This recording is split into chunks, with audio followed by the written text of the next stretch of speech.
Bonne fin de mois d'août et bonne rentrée scolaire pour tous les enfants qui sont de retour. Il y en a qui sont contents, il y en a qui le sont un petit peu moins. Donc, il y a 2 semaines, nous avons parlé de la prière.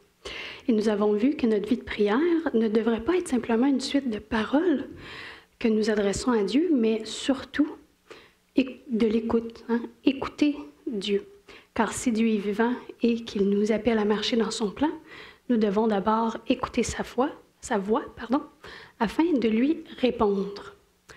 Aujourd'hui, nous allons continuer cette petite série et la terminer. Donc, restez attentifs à l'écoute de la voix de Dieu. Mais avant de continuer, j'aimerais vous expliquer un peu pourquoi ce thème est venu me toucher et pourquoi j'ai choisi de l'approfondir. En fait, il y a 2 raisons. Premièrement, sans la prière et la lecture de la Bible, notre vie chrétienne se transforme en vie d'emprunt. Une vie chrétienne sans la présence de Dieu. Nous devenons des chrétiens en nom, N-O-M seulement, et non N-O-N, en parole et en action. Nous ne nourrissons plus la relation que nous avons avec Dieu. Notre discours et nos gestes peuvent être très bons, mais ils ne sont plus connectés à leur source. Nos paroles et nos actions deviennent donc vides de sens, une coquille sans contenu. La prière et la lecture de la Bible, toutes deux ancrées dans l'écoute de Dieu, dans une écoute sincère, sont des piliers de notre vie chrétienne. Elles sont centrales et, selon moi, c'est le noyau de toute relation avec Dieu. Deuxièmement, si Dieu est le créateur de tout, qu'il est notre Père tout-puissant, omnipotent, omniscient, nous ne pouvons pas nous situer à l'extérieur d'une relation avec lui. Bon, si nous choisissons d'accepter la relation, ça c'est une autre histoire, ça sera peut-être un autre dimanche, mais peu importe votre choix, si vous choisissez d'entrer en relation avec Dieu ou non, on ne peut pas vivre à l'extérieur de cette relation-là. Donc, on ne peut pas vivre à l'extérieur de sa présence, qu'on la choisisse ou non, et à l'extérieur de sa parole, qu'elle soit entendue par la prière ou par la lecture de la Bible. Alors, si nous acceptons que la prière et la lecture de la Bible sont centrales pour notre vie chrétienne et incontournables pour mener une existence dans la présence de Dieu, il est bon de s'y arrêter, de s'arrêter à ces 2 pratiques et d'y réfléchir afin de nous permettre de mieux écouter Dieu et de nous tenir en sa présence. Alors, nous avons déjà réfléchi sur la prière en dialogue et cette fois-ci, nous allons tourner nos regards, comme je l'ai dit, vers la lecture de la Bible. Car Dieu ne nous parle pas seulement de façon intime et personnelle à travers la prière. Il parle à tout son peuple passé et présent à travers les Écritures. Et la Bible n'est pas seulement un outil du bon chrétien, un livre à mettre dans notre bibliothèque ou sur notre table de salon. Elle est la voix de Dieu. Nous ne lisons pas la Bible comme n'importe quel autre livre. Nous écoutons Dieu nous parler à travers les pages, à travers le temps, à travers l'histoire. Nous lisons la Bible pour entendre le message parler de Dieu, adressé à son peuple. Et Dieu s'adresse toujours à nous aujourd'hui à travers la Bible. Il nous parle. La Bible, c'est bien plus qu'un livre d'histoire et de sagesse, bien que ça le soit. Comme je vous l'ai dit, c'est la voix de Dieu qui est révélée à travers le temps pour notre salut. Lorsque nous ouvrons notre Bible, nous ne faisons pas qu'étudier un texte. Nous rencontrons Dieu lui-même, notre Père qui nous parle aujourd'hui même. Les Écritures, c'est bien plus que de l'information froide et technique. Faire un exégèse technique, c'est possible. Il y a même des cours à l'université dédiés en entier pour faire des exégèses, c'est-à-dire découper le texte, trouver le thème principal, les arguments, faire des études pour les mots dans leur langue d'origine, tout ça pour conclure avec un beau petit papier qui énonce la clarté du contenu du passage. C'est possible. Mais l'exégèse, l'exégèse peut être un outil merveilleux pour plonger au cœur d'un texte, pour bien le comprendre, si elle est bien utilisée. Si l'exégèse est synonyme d'écoute, selon moi du moins, elle est bien utilisée. La connaissance de Dieu vient du fait d'écouter le texte nous parler. Nous ne pouvons pas dire au texte ce que nous voulons qu'il nous dise. Nous devons écouter le texte, nous devons écouter la voix de Dieu à travers les lignes du texte et entrer en relation avec lui. C'est pourquoi lire la Bible, c'est écouter. C'est une écoute relationnelle. Lire, c'est entrer en relation avec Dieu, un Dieu qui est vivant. Et la parole, eh bien, c'est une réalité intérieure de Dieu. C'est son être qui s'exprime afin de nous joindre et de nous faire écouter ce qu'il a révélé à travers l'histoire. Dieu nous dit, « Ma parole est vivante. Écoute ce que j'ai à te dire à travers l'histoire, à travers mon peuple, à travers ce que Christ a accompli. Écoute et apprends. » Lire la Bible a pour but d'élargir notre capacité à écouter Dieu et d'élargir notre capacité à raisonner avec les textes qui sont inclus dans la Bible. La lecture nous permet de vivre sur les traces de Jésus et des apôtres, de nous inspirer des grands personnages de l'Ancien Testament, de ressentir tout l'amour de Dieu et de voir son œuvre, en fait, de voir sa grâce à l'œuvre. Alors ce matin, lisons, ou plutôt, si on reste dans le thème, écoutons ce que nous dit Hébreux, chapitre 4, versets 12 et 13. « Car la parole de Dieu est vivante et efficace, plus tranchante qu'une épée quelconque à deux tranchants, pénétrante jusqu'à partager âme et esprit, jointure et moelle. Elle juge les sentiments et les pensées du cœur. Nulle créature n'est cachée devant lui, mais tout est à nu et découvert aux yeux de celui à qui nous devons rendre compte.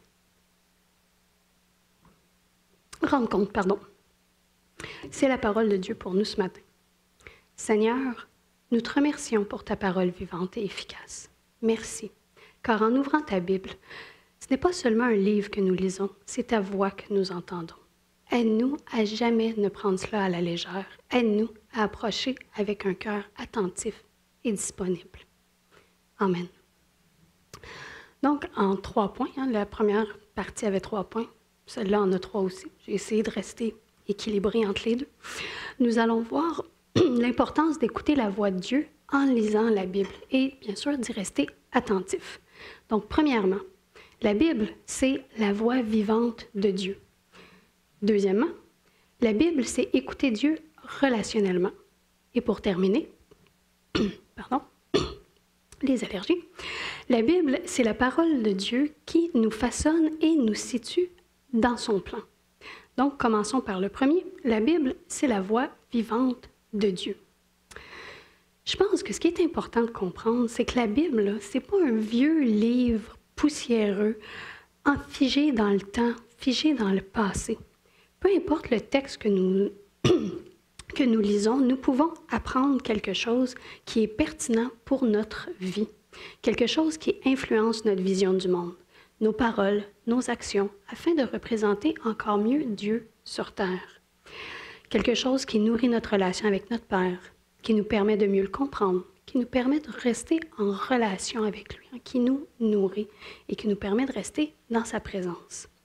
La Bible, elle est pertinente parce qu'elle est vivante et efficace, comme le dit Hébreux. Pourquoi? Eh bien, parce que c'est la parole de Dieu. Toute écriture est inspirée de Dieu, comme c'est écrit en 2 Timothée. Toute écriture est inspirée de Dieu, utile pour enseigner, convaincre, corriger, instruire dans la justice. Elle est la voix de Dieu qui mérite d'être écoutée et respectée. La Bible, c'est le mode de transmission que Dieu a choisi afin que nous puissions avoir encore accès à sa parole aujourd'hui pour enseigner, convaincre, corriger et instruire, comme nous le dit 2 Timothée. La parole, elle est vivante parce qu'elle provient d'un Dieu vivant et elle a été révélée à travers son Fils qui lui aussi est vivant. Pas était vivant, est vivant. Et elle est efficace parce qu'elle porte du fruit. Elle nous transforme de l'intérieur afin de vivre selon les normes divines. Elle affine notre morale, nos valeurs, notre éthique. La parole nous révèle qui nous sommes et sur quoi nous devons travailler. Elle nous montre nos parties ensoleillées comme nos parts d'ombre. Et suite à son écoute, eh bien, nous avons à prendre une décision. La laissons-nous nous façonner ou restons-nous comme nous sommes?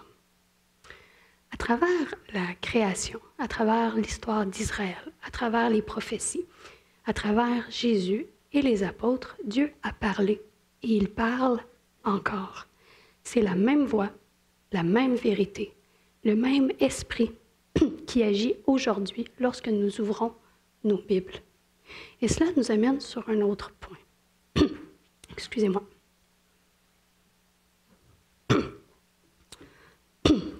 La parole de Dieu, avant d'être lue avec les yeux, parce qu'elle est une voix, elle est faite pour être écoutée et reçue dans le cœur.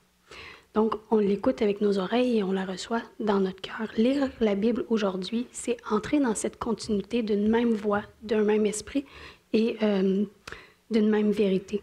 C'est accueillir une voix vivante qui résonne encore et qui nous façonne, qui nous connecte les uns aux autres, qui nous connecte avec le peuple de Dieu passé et son histoire, et bien sûr qui nous connecte avec Dieu. Et rappelons-nous que avant les gens n'étaient pas tous lettrés, hein? Il y avait beaucoup de gens qui étaient illettrés, donc avant même que les Écritures soient écrites, traduites et imprimées, la parole de Dieu a été transmise oralement, elle a été prêchée, enseignée, chantée, priée pendant des décennies et même des siècles avant d'être écrite. Le peuple d'Israël se souvenait des œuvres de Dieu parce qu'il les racontait à leurs enfants. Les premiers chrétiens n'avaient pas chacun une Bible en main. Ils écoutaient la parole lue dans les assemblées et proclamée par les apôtres et transmise de bouche à oreille.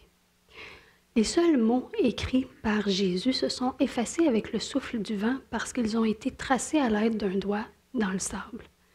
Mais tout ce que Jésus a dit ou écrit, tout ce que Dieu a révélé depuis la Genèse pour notre salut a été entendu, savouré, médité, prêché, sondé, enseigné, rappelé et répété dans les interactions des communautés de croyants avant d'être écrites.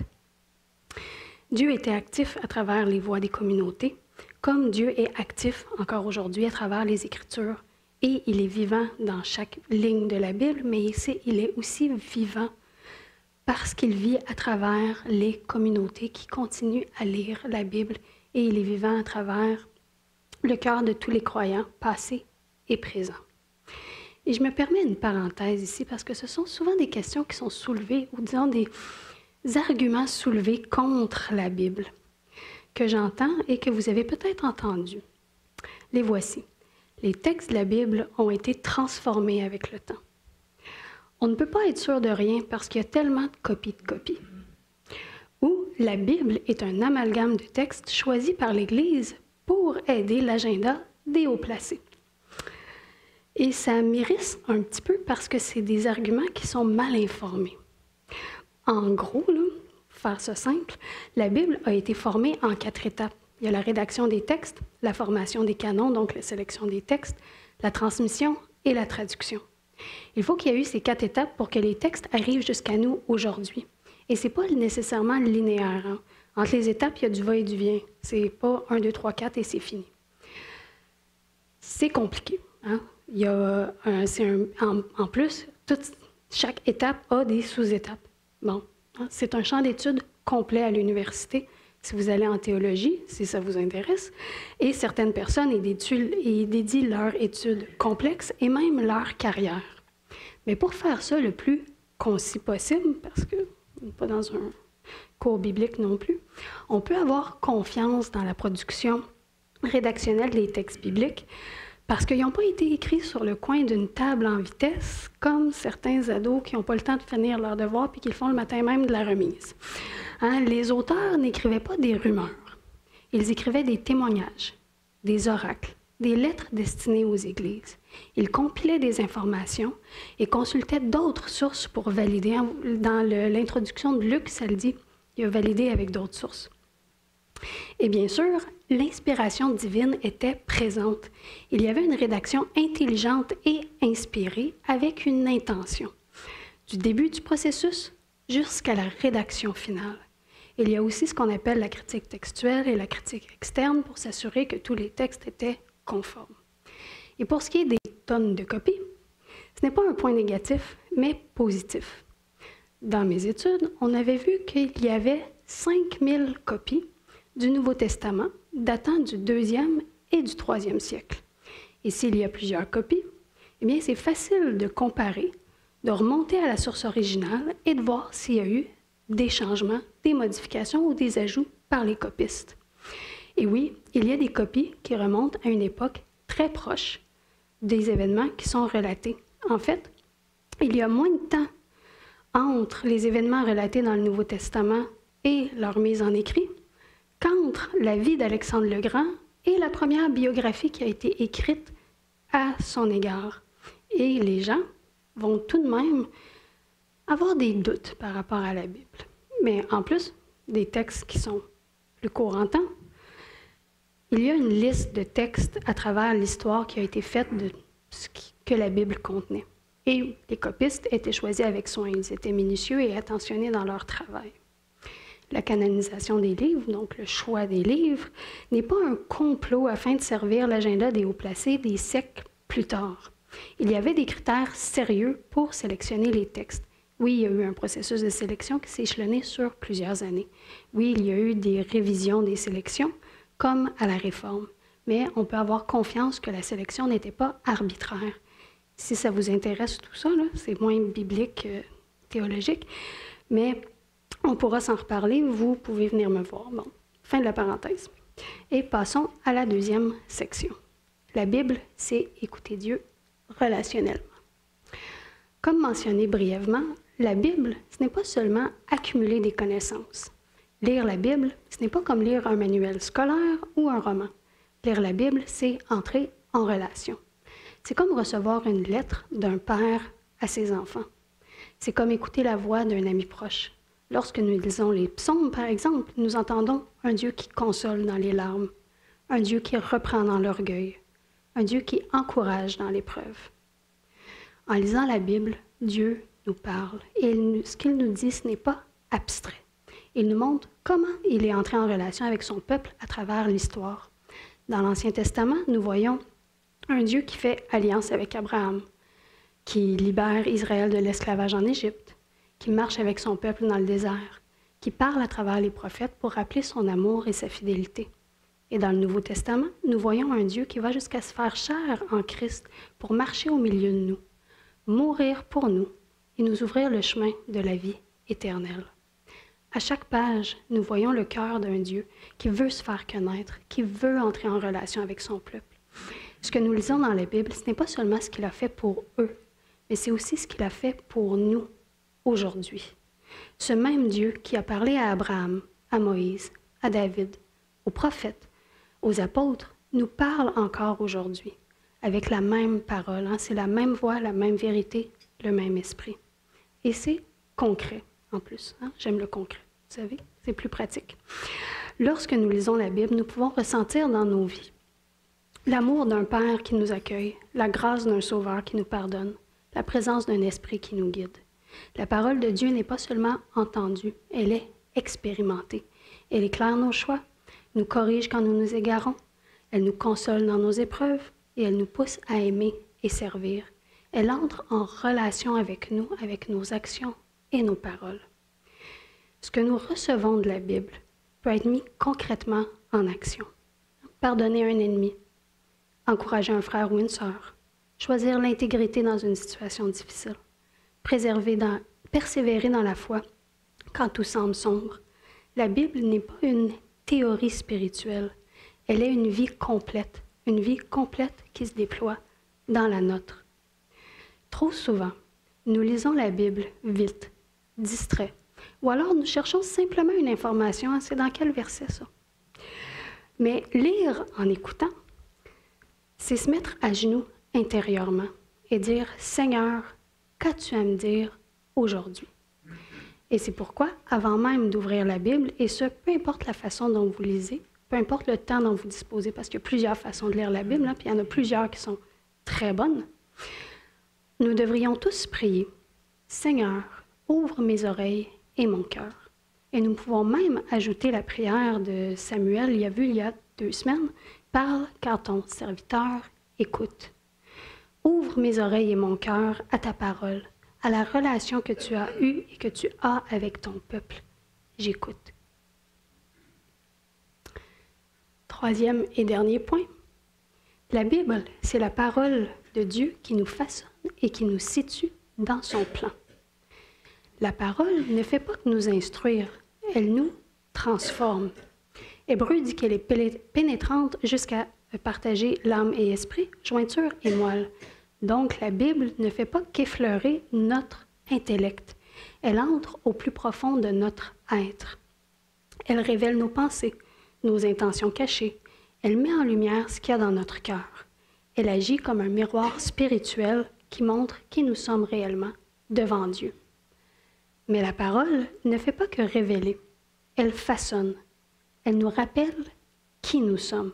Des créatures dépendantes de Dieu, pécheurs incapables de nous sauver nous-mêmes, mais aussi des enfants adoptés par Christ, par l'entremise de Christ, appelés à vivre comme des fils et des filles du roi.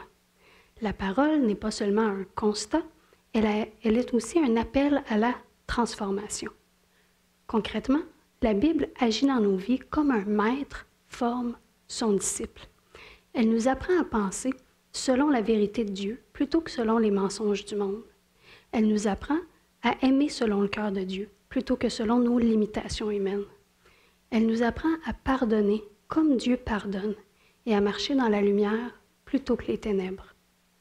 Le psalmiste nous le dit dans le psaume 119, « Ta parole est une lampe à mes pieds et une lumière sur mon sentier. » Sans cette lumière, nous marchons dans les ténèbres, livrés à nos propres raisonnements.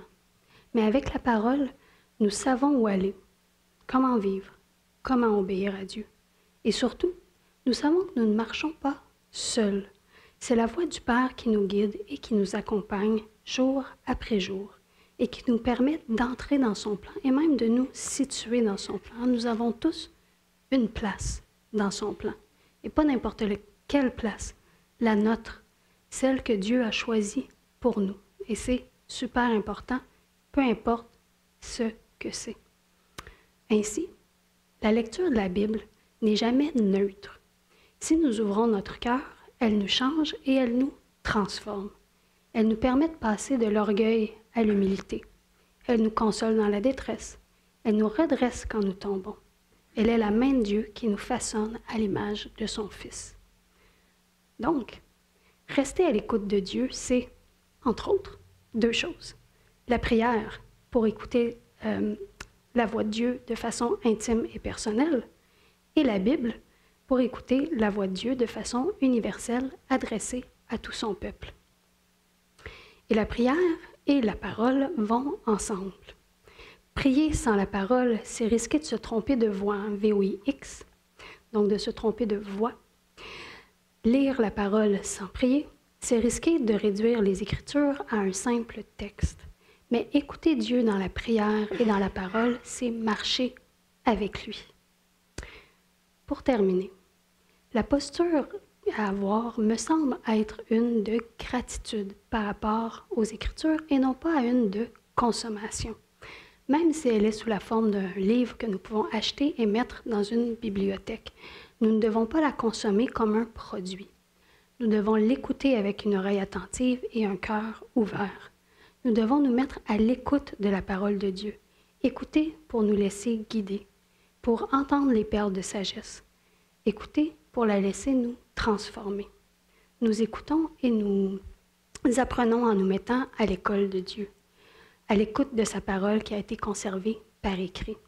Nous n'exerçons pas de pouvoir ou de contrôle sur les Écritures, mais nous devons les laisser avoir du pouvoir et du contrôle sur nos vies. La parole doit s'inscrire sur nos cœurs afin qu'ils restent de chair et non de pierre. Et je vous laisse sur ceci, c'est très simple, mais pour moi, et selon moi, et je l'espère pour vous aussi, très fort. La Bible est revêtue d'autorité parce qu'elle était, est et sera pour toujours la parole vivante de Dieu qui veut entrer en relation avec nous. Alors, selon moi, approchons-nous de la lecture de la Bible non pas comme une obligation. Il faut que je lise tant de chapitres par jour pour passer. C'est bien d'avoir des plans de lecture, là. J'en ai, vous en avez, parfait. Mais il ne faut pas que ça devienne une obligation parce que c'est une rencontre. C'est une rencontre qui mérite notre attention et notre écoute. Dieu nous parle encore aujourd'hui et ses paroles sont esprit et vie. Amen.